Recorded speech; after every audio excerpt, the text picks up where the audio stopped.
Histórias que o tempo não apagou.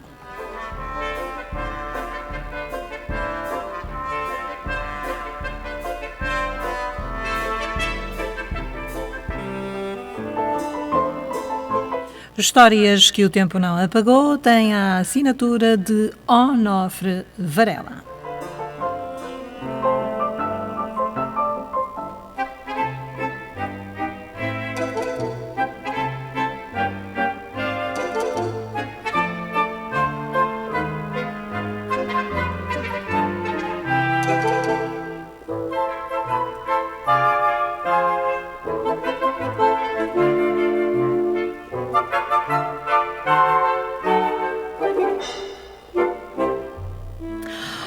Onofre Varela nasceu no Porto em 1944, estudou pintura e seguiu uma carreira de desenhador litográfico, de designer e de criativo gráfico em agências de publicidade. Cumpriu o serviço militar na Guerra Colonial, na Frente Norte de Angola, e em 1969 iniciou colaboração eventual no jornal O 1º de Janeiro.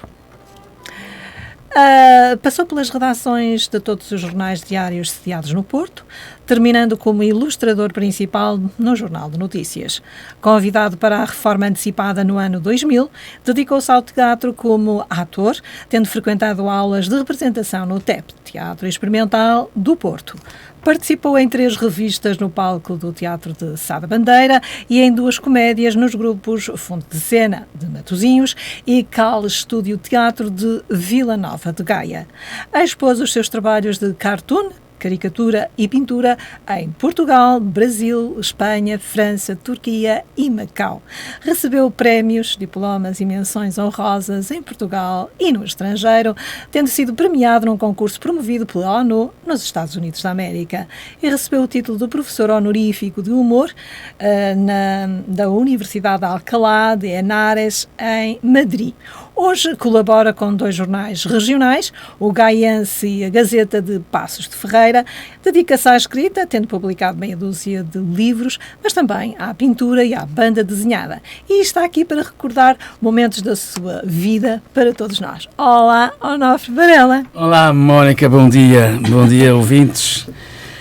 Hoje vai-nos contar 2 episódios, 2 formas de pensar que se reportam à sua idade entre os 4 e os 7 anos, sobre religião e como todos somos iguais. Ora, vamos lá. Eu acho que, ao aceitar o seu convite para fazer este programa,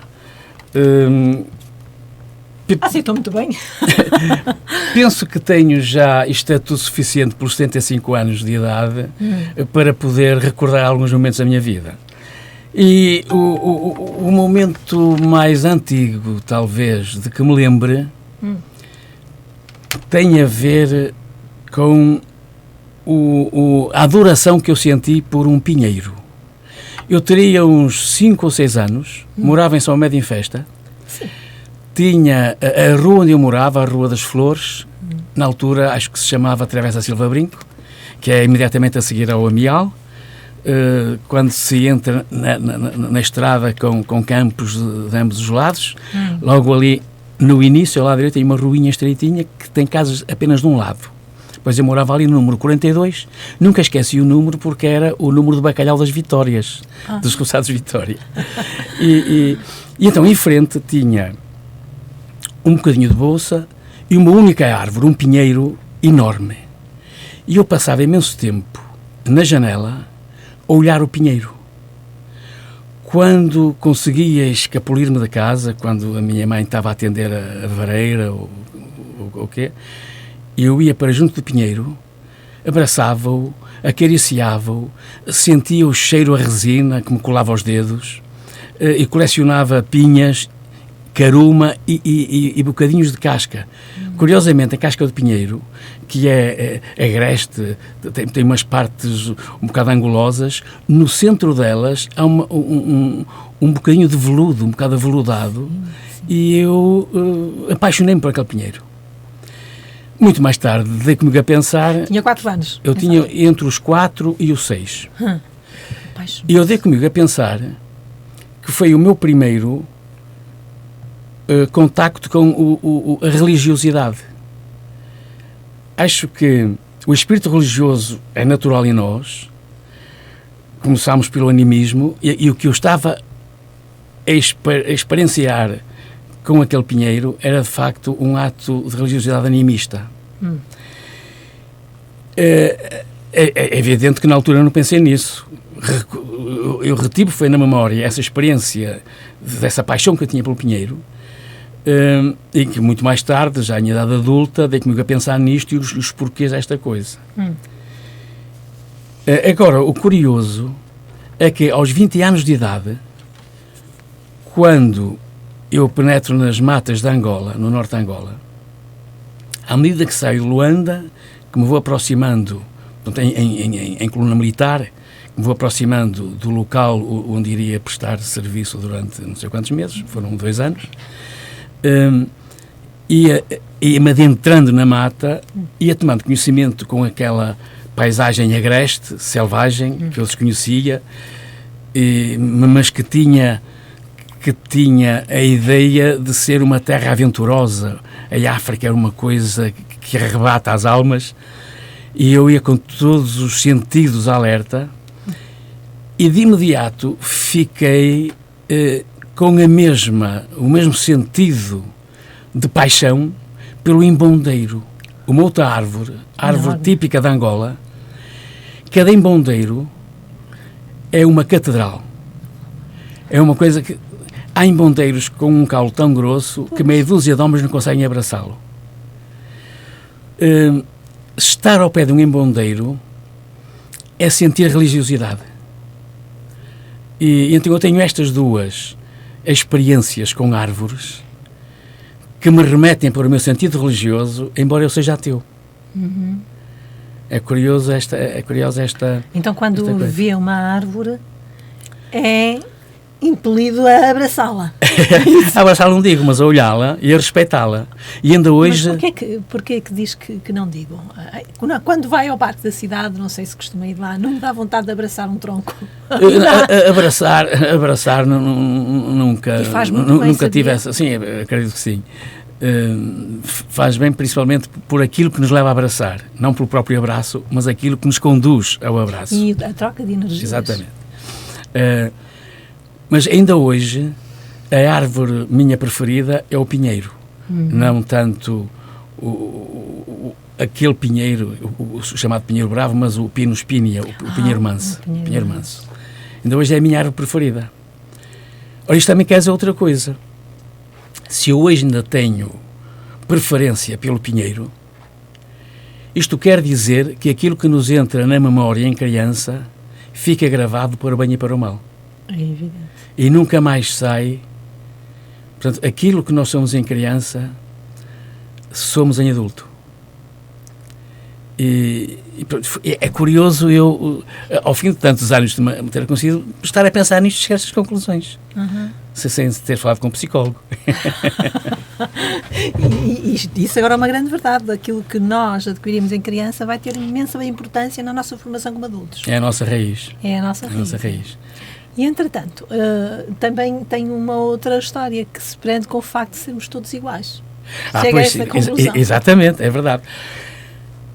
A primeira grande viagem que eu empreendi na minha vida, eu tinha 7 anos, andava a meio da primeira classe. Morava em São Médio em Festa e foi nessa altura que deixei de morar em São Médio em Festa. Porque o meu pai era padeiro, trabalhava por conta de outrem, e um dia decidiu tomar o seu futuro, as rédeas do seu futuro nas suas próprias mãos, e tomou conta de uma padaria em Taboaço, no Douro.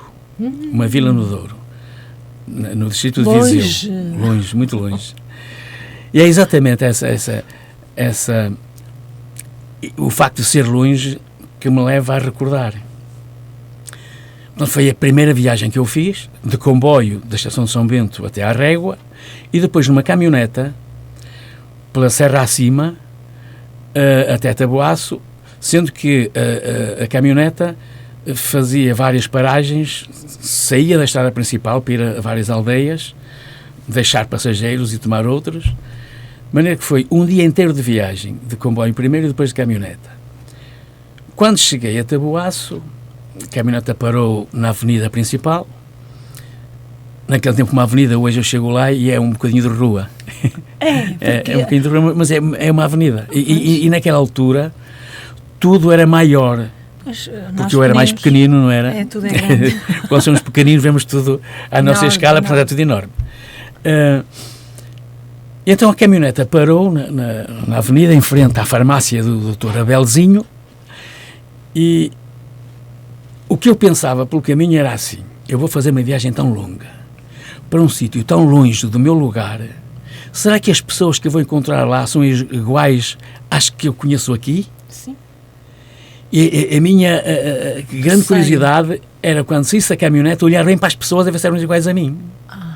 Eu imaginei que a distância nos fazia encontrar pessoas diferentes, diversas de nós.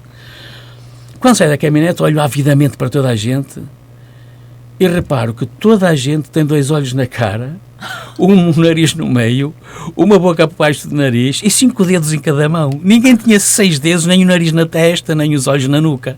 Que engraçado. Foi a primeira lição de igualdade que eu tomei para mim. E a partir daí penso que toda a gente é igual em toda a parte do mundo. É verdade. Mas foi uma lição que tomei aos 7 anos. E pronto, são estas 2 coisas que tenho para contar no primeiro programa que eu apresento aqui. E isso, portanto, reflete-se na sua maneira de ser relativamente a todos os outros. Sim, é independentemente de credo ou de raça, não é? Sim, porque é somos todos a mesma espécie. É muito natural. Não há raças. Exatamente. Depois também tive outra particularidade na minha vida. Eu sou o filho do meio. Somos 3 irmãos. Portanto, um irmão mais velho, depois nasci eu e os meus pais estavam à espera de uma menina. E saiu um rapaz. Outro rapaz? Depois outro rapaz. Depois já tinha o meu irmão César, mais velho que eu, 4 anos, quando apareceu. É natural que os meus pais ficassem um bocado desapontados, porque estavam à espera de uma menina. No bom sentido. Porque uma menina é que era bom, um casal é que era bom, não era? Ainda hoje é, infelizmente. E então, 4 anos depois, nasceu a minha irmã. Que giro. E eu acho que aconteceu isto na minha vida. O meu irmão, como mais velho, teve as primeiras... aquilo que os pais fazem aos filhos, apaparicam muito o primeiro filhinho, e o segundo já estão habituados, já o tratam de outro modo. E aos 4 anos nasce a minha irmã e as atenções foram todas para a menina, linda como uma flor, que tinha acabado de nascer. Eu fiquei ali no meio dos 2. Como é que se sente? Abandonado? Não. Fortalecido? Acho que não me senti abandonado. Acho que me senti com necessidade de pensar. E acho que eu ocupava os meus tempos a desenhar. Minha mãe dava-me papéis e lápis e eu estava entretido todo o dia a arriscar, em silêncio, e arriscando papéis, e pensava. E acho que me habituei a pensar. E habituei-me a não ser o centro das atenções, e que eu sou igual a todos os outros, e a atenção devida a mim é devida a qualquer outro. Agora, eu tenho é que me desenrascar no meio das atenções divididas por toda a gente. Não entender.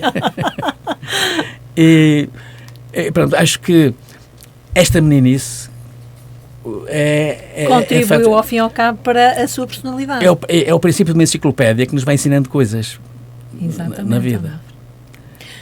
Bom, foi um prazer tê-lo cá no programa, em histórias que o tempo não apagou. Pronto, e daqui a 15 dias cá estaremos. Cá estaremos na mesma. Então, até um dia deste. Até um dia deste, até daqui a 15.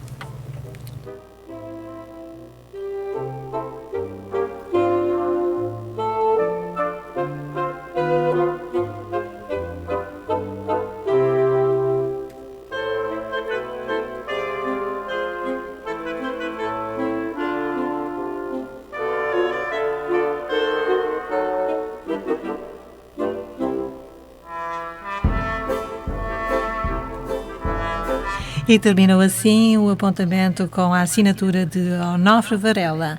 Histórias que o